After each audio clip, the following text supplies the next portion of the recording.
This is the story of the one. As head of maintenance at a concert hall, he knows the show must always go on. That's why he works behind the scenes, ensuring every light is working, the HVAC is humming, and his facility shines. With Grainger's supplies and solutions for every challenge he faces, plus 24/7 customer support, his venue never misses a beat. Call quickgrainger.com or just stop by. Grainger, for the ones who get it done.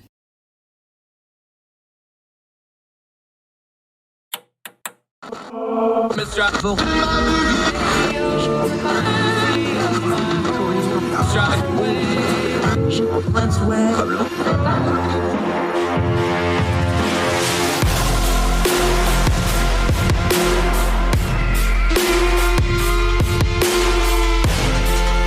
host, Andrew Donaldson. This is Heard Tell.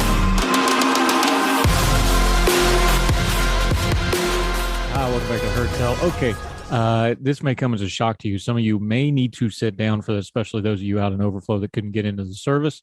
The government might be spying on us again. We're going to go to another one of our Young Voices contributors all the way out in Los Angeles, California. David McGarry, how are you, sir? I'm doing well, sir. Thank you so much for having me on. Thrilled to have you. He's another one of these great Young Voices contributors that we're so proud to partner with. He's written all over the place, American Spectator, other places that you'll notice. This particular piece comes out of the Center Square, though. And just to kind of set it up for us, David, this is not a new thing, but this is kind of a new take on it. They're going after, in this particular case, things like Western Union. And the bigger problem here is we're going through a third-party private entity with the government subpoenas and investigation. This on its surface looks like a hot mess. What did it look like when you started looking into it? Well, the further you dig into it, the hotter the mess gets. The government is forcing these credit transfer businesses like Western Union to provide an incredibly wide set of data to a private entity that basically compiles and holds on to this data for law enforcement agencies across the country to access without any kind of warrant or supervision. Now, is that purposeful? Because it seems odd that they would go through a clearinghouse. I understand on their end why they're doing it. It's nice and easy. But when you get into the numbers here, it looks suspicious to me because I'm not super great at math, David. Help me here. They were going in this particular case with Western Union and Max Transfer, which is very popular for like migrants, people like that sending money to Mexico, for example. But most people would know Western Union, what that is.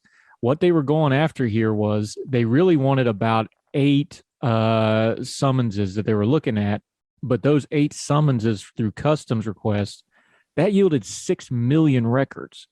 Now, that math don't make sense to me. Is that as egregious as it sounds? Because that seems like they really kind of took an inch and went running with a mile here. Well, if anything, it's more egregious than it sounds, because these custom summonses, which is the type of subpoena that Homeland Security Investigations was using to gather this data, are explicitly limited to apply to certain types of investigations. It is expressly not to be used for bulk data gathering. So they are violating their own rules. And although, of course, the government insists that all of its actions were above board and nothing was done that was wrong, all that it took to stop these activities was one letter from Senator Ron Wyden of Oregon inquiring after this, and suddenly all of this activity was shut down. Now, there's sins of omission and commission.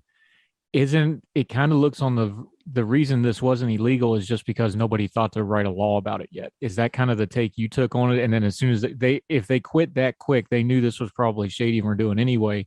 So yeah, it's probably not in the letter of the law, but that's just because nobody had actually tried it before. Is that kind of the feel you got with this? Well, I'm not sure about that, to be completely honest, because there's still a lot that we have to find out. Exactly who at HSI headquarters knew about this and when is still a little bit up in the air. We know for a fact that the agents involved with this behavior were not actually going through the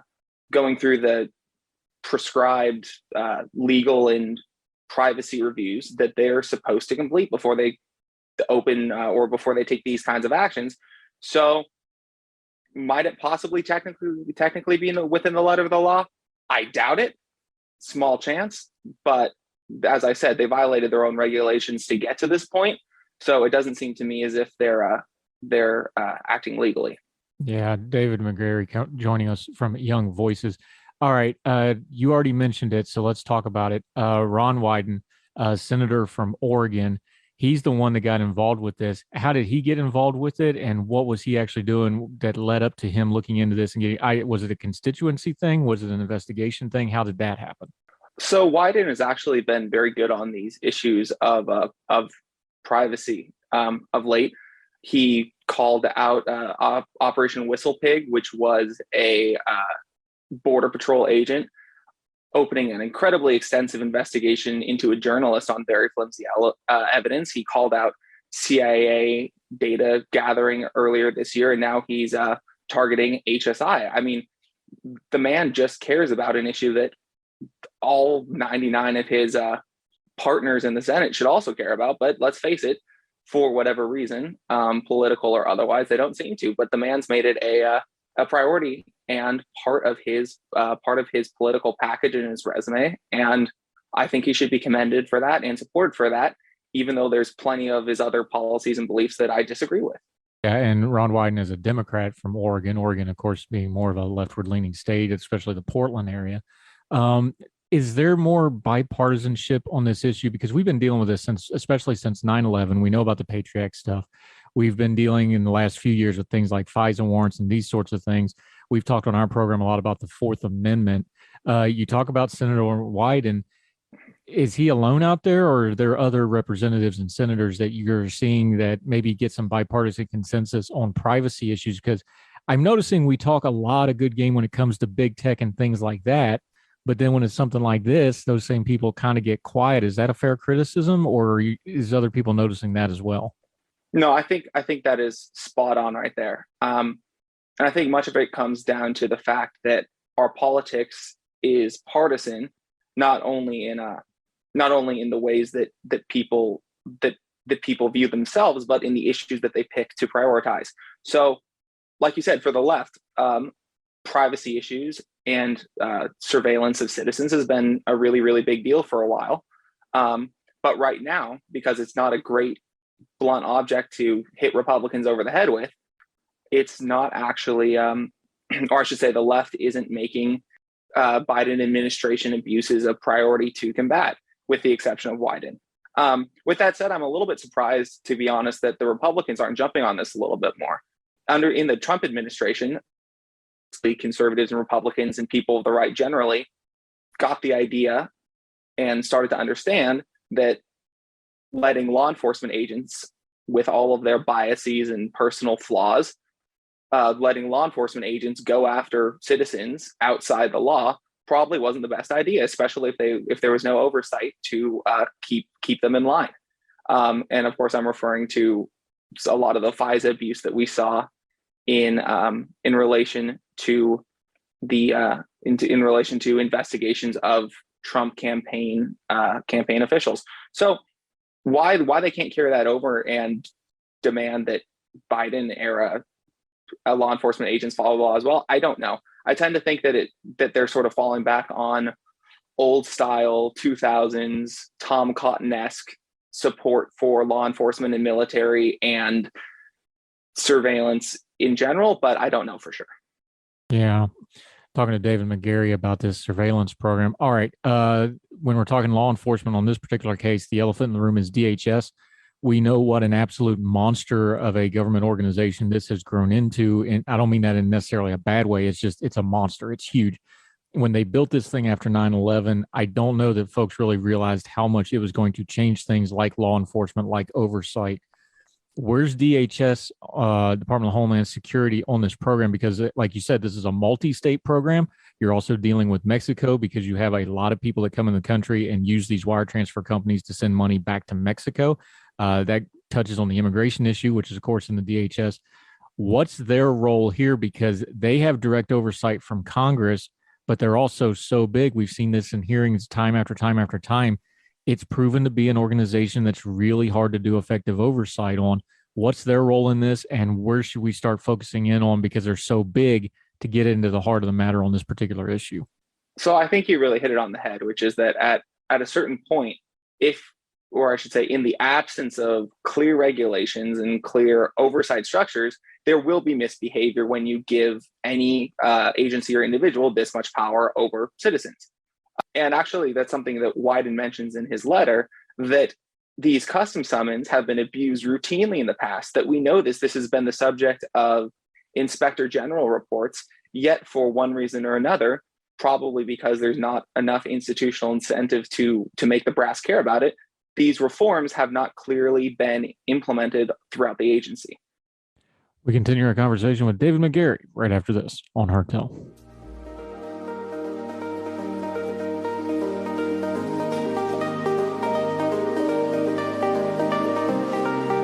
This is the story of the one. As head of maintenance at a concert hall, he knows the show must always go on. That's why he works behind the scenes, ensuring every light is working, the HVAC is humming, and his facility shines. With Grainger's supplies and solutions for every challenge he faces, plus 24/7 customer support, his venue never misses a beat. Call quickgrainger.com or just stop by. Grainger, for the ones who get it done.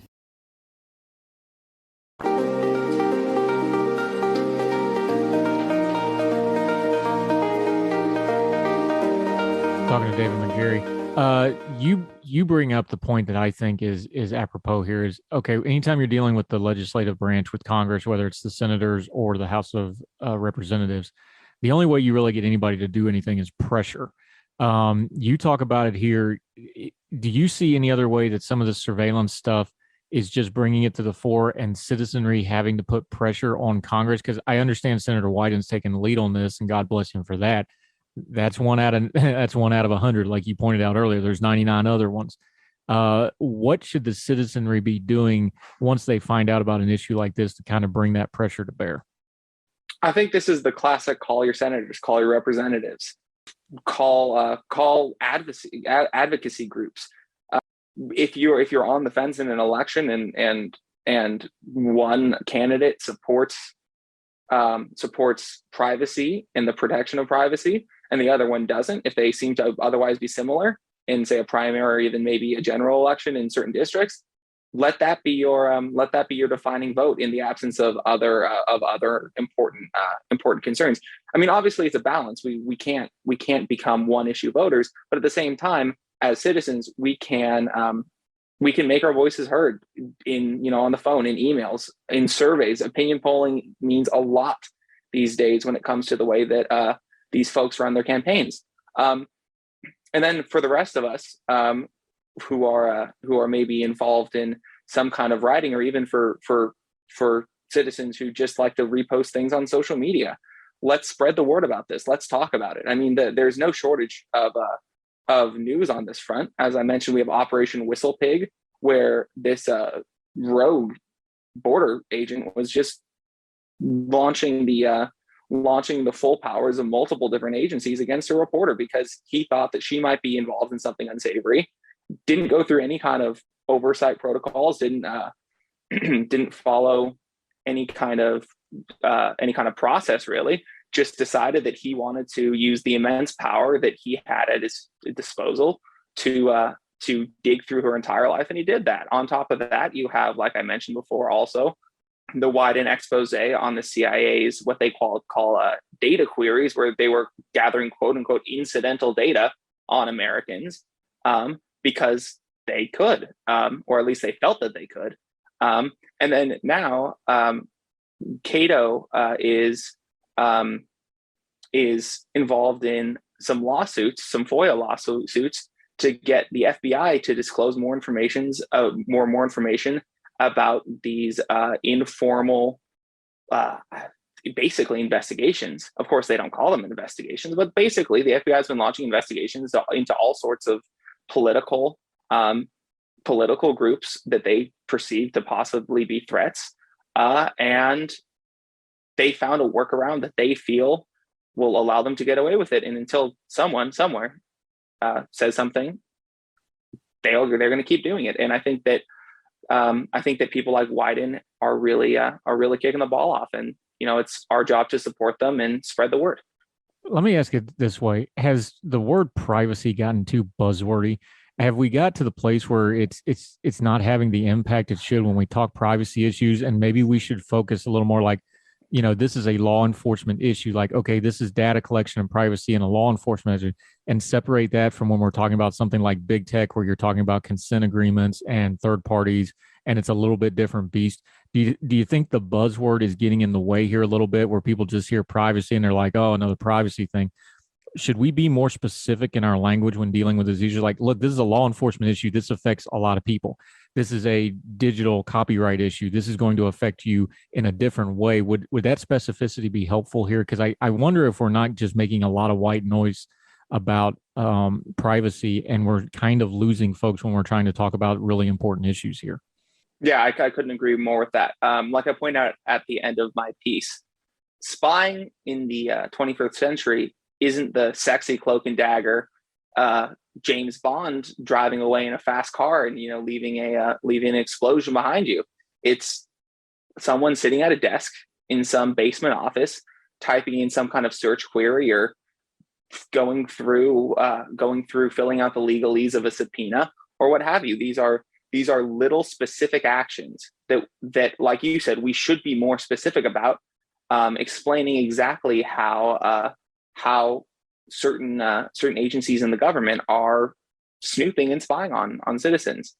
Like I was saying before, there's so many examples of these abuses, and we have an idea of spying, or of government surveillance rather, as what I call big brotherism. And if you've read 1984, which I assume you have, and a lot of the people listening have as well, most of Big Brother surveillance come from a single method of basically putting cameras in as many rooms as possible.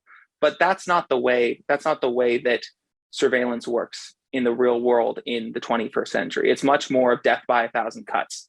There's so many little ways that the federal government has access to your private life and your private details that essentially, if it wants to, for whatever reason that it sees fit, it can indeed intrude on you.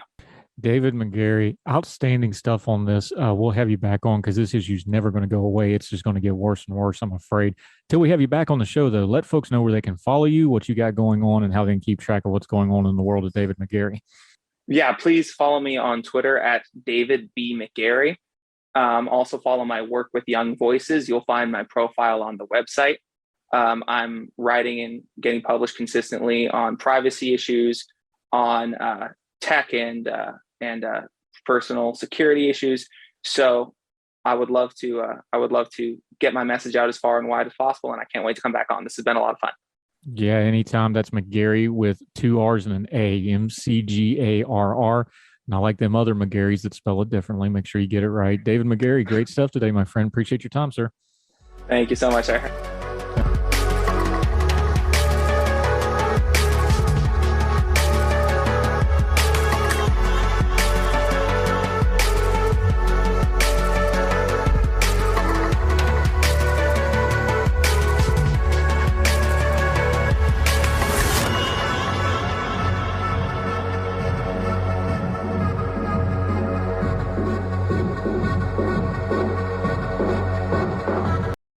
For the ones who know safety isn't a catchphrase, it's a culture.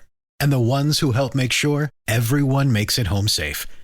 For the safety-minded who watch everyone's backs, Grainger offers supplies and solutions for every industry, as well as safety assessments and training to keep your facilities safe and your people safer. Call, click Grainger.com, or just stop by. Grainger, for the ones who get it done.